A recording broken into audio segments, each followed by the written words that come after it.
Hi guys, welcome back to my channel. मैं हूँ Ankita and I hope you're doing well. Thank you to clicking this video.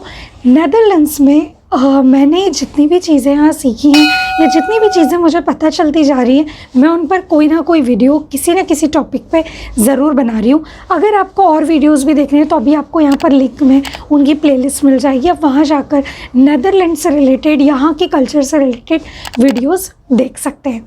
सो आज मैं आपके साथ बात करने वाली हूँ एक बहुत ही स्पेशल टॉपिक पे, और वो है कि नेदरलैंड्स में अगर आप आते हैं, यहाँ रहते हैं और अगर आप कोई गलती करते हैं तो ऐसी कौन कौन सी गलतियाँ हैं या ऐसी कौन कौन सी गलत बात है जिस पर आपको सज़ा हो सकती है, आपको जेल हो सकती है या आपको जुर्माना भरना पड़ सकता है।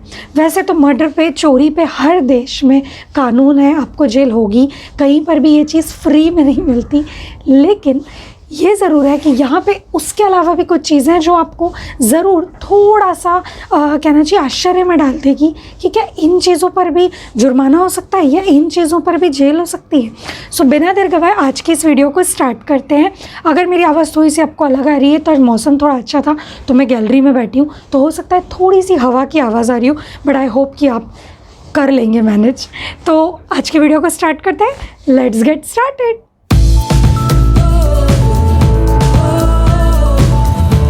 सबसे पहली चीज़ जिस पे आपको नेदरलैंड में जेल हो सकती है, आपको जुर्माना भरना पड़ सकता है, और वो है कैनल्स में यूरिन करना। यहाँ पर एम्स्टर्डम जो है, नेदरलैंड जो है, वो पूरी तरह से कैनल के बीचों बीच में आसपास सभी दूर पूरा कैनल्स का ही पूरी सिटी है, कैनल्स का ही पूरा देश है। अगर आप कैनल में यूरिन करते हैं या आप उसे किसी भी तरह से गंदा करते हैं और अगर आप पकड़े जाते हैं तो आपके ऊपर जुर्माना हो सकता है, आपको जेल हो सकती है।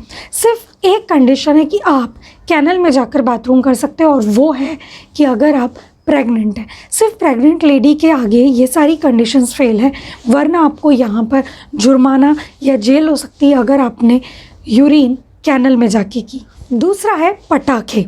आपने बिल्कुल सही सुना, नेदरलैंड्स में पटाखे पूरे साल बैन होते हैं। केवल 29 दिसंबर के दिन से लेकर 31 दिसंबर की रात 2 बजे, यानी 1 जनवरी जब लगती है 12 बजे, उसके बाद फिक्स 2 बजे तक सिर्फ आप इतनी देर ही पटाखे जला सकते हैं कभी भी।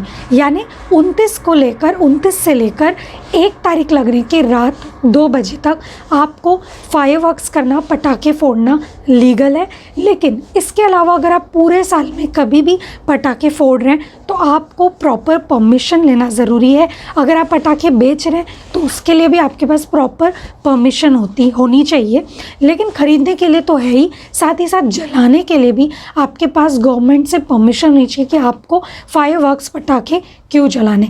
अगर आप 29 से 1 तारीख की रात 2 बजे के बीच में पटाखे जलाते हैं तो आपको कोई प्रॉब्लम नहीं होगी। लेकिन अगर आप इसके अलावा पटाखे नेदरलैंड्स में जला रहे हैं और बिना किसी परमिशन के जला रहे हैं तो आपको जेल हो सकती है, जुर्माना हो सकता है।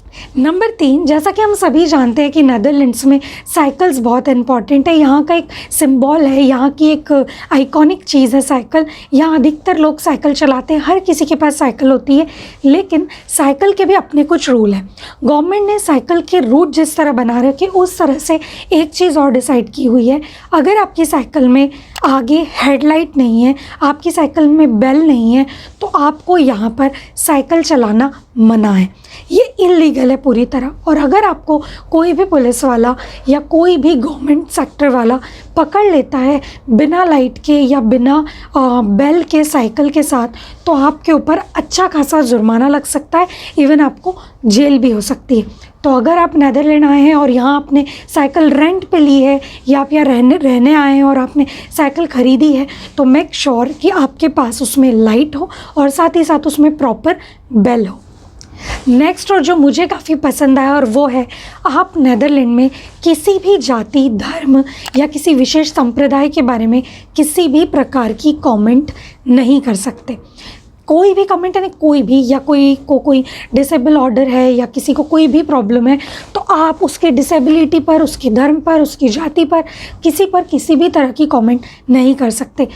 और ये चीज़ केवल लोकल लोगों पर या नॉर्मल इंसान पर लागू नहीं होती कि आप सिर्फ एक लोकल इंसान हैं या आप यहाँ रहने आए तो आप पे लागू हो रही है। ये चीज़ यहाँ के नेताओं पर, यहाँ के किसी संत पर, यहाँ के हर इंसान पे लागू होती है कि अगर आपने किसी भी तरह का किसी की भी जाति या धर्म या उसकी किसी डिसेबिलिटी पर कमेंट किया है तो आपको उसके लिए जेल हो सकती है या आपको उसके लिए जुर्माना भरना पड़ सकता है। तो इससे कोई फ़र्क नहीं पड़ता कि आप राजा हैं, नेता हैं या नॉर्मल इंसान हैं। तो यहाँ इस चीज़ में भी काफ़ी बच के रहिए। नेदरलैंड में हर चीज़ यहाँ की म्यूनसिपालिटी से रिलेट करती है, यहाँ के नगर पालिका, नगर निगम से रिलेट करती है। यानी कि अगर आप किसी जंगल में वॉक करने भी जा रहे हैं, क्योंकि यहाँ पर जो गवर्नमेंट है उन्होंने जंगलों को काफ़ी डेवलप रखा हुआ है। आप मेरे कई व्लॉग्स में भी देख चुके हैं, आपने इंस्टाग्राम में पिक्चर्स में भी देखा होगा, काफ़ी डेवलप्ड है। आप वहाँ जाके पिकनिक कर सकते हैं, वहाँ जाके वहाँ झूले स्विंग्स लगे, आप बच्चों को ले जा सकते हैं, आप अपने डॉग को घुमाने ले जा सकते हैं। लेकिन आप वहाँ से कोई भी चीज़ उठाकर नहीं ला सकते। आप वहाँ से कोई पत्थर या कोई लोहे की रॉड पड़ी है या आप वहाँ पर कोई लकड़ियाँ पड़ी हैं, आप कोई भी चीज़ को अपने घर नहीं ला सकते। इसका अधिकार आप नहीं रखते। अगर आप इस तरह की कोई चीज़ वहाँ से उठा रहे हैं और आप पकड़े गए तो आपके ऊपर केस हो सकता है, आपको जेल हो सकती है। लास्ट बट काफ़ी इंटरेस्टिंग, और वो है कि अगर आप किसी दूसरे देश के और आपने यहाँ किसी डच व्यक्ति से शादी की, आप लड़का है लड़की है, आपने अगर यहाँ किसी डच व्यक्ति से शादी की है तो वो यहाँ लीगल है। ऑफ कोर्स ये हर देश का नियम होता है, लेकिन अगर आप उनसे तलाक ले लेते हैं तो भी आप अपने इन-लॉज के लिए पूरी तरह से ज़िम्मेदार होंगे। यानी कि आपके तलाक होने के बाद दूसरे देशों का ये नियम है कि आप फिर अपने इन-लॉज के लिए किसी भी तरह से ज़िम्मेदार नहीं होते, उनकी टेक केयर करने के लिए या उनकी किसी ज़िम्मेदारी को निभाने के लिए। लेकिन डच गवर्नमेंट का ये नियम है कि अगर आपने यहाँ किसी डच से शादी की है तो आप अपने इन-लॉज की टेक केयर करने के लिए पूरी तरह से ज़िम्मेदार हैं। आप कभी भी मना नहीं कर सकते। अगर आपने मना किया और आपके इन-लॉज़ ने आपकी कंप्लेन कर दी तो आपको यहाँ पर जेल हो सकती है या जुर्माना भरना पड़ सकता है। सो गाइज़, ये था आज का वीडियो। कुछ ऐसी इंटरेस्टिंग चीज़ें जो आपको नेदरलैंड्स में जेल भेज सकती है या आपको जुर्माना भरने के लिए प्रतिबद्ध कर सकती है, आपको प्रेशराइज़ कर सकती है। आई होप ये वीडियो पसंद आया होगा और आपको भी इंटरेस्टेड लगा होगा। अगर इस तरह की वीडियो आपको और देखना है तो प्लेलिस्ट है ही, और अगर और भी कुछ आपको चाहते हैं देखना नेदरलैंड के बारे में तो आप मुझे कमेंट सेक्शन में या इंस्टाग्राम में, फेसबुक पे बता सकते हैं। मैं कोशिश करूँगी उसके बारे में वीडियो बनाने की। अगर ये वीडियो पसंद आया तो लाइक करना, शेयर करना, और अगर अभी तक चैनल को सब्सक्राइब नहीं किया तो सब्सक्राइब करना बिल्कुल मत भूलिए। नेक्स्ट वीडियो व्लॉग में हम फिर मिलेंगे, तब तक के लिए बाय बाय।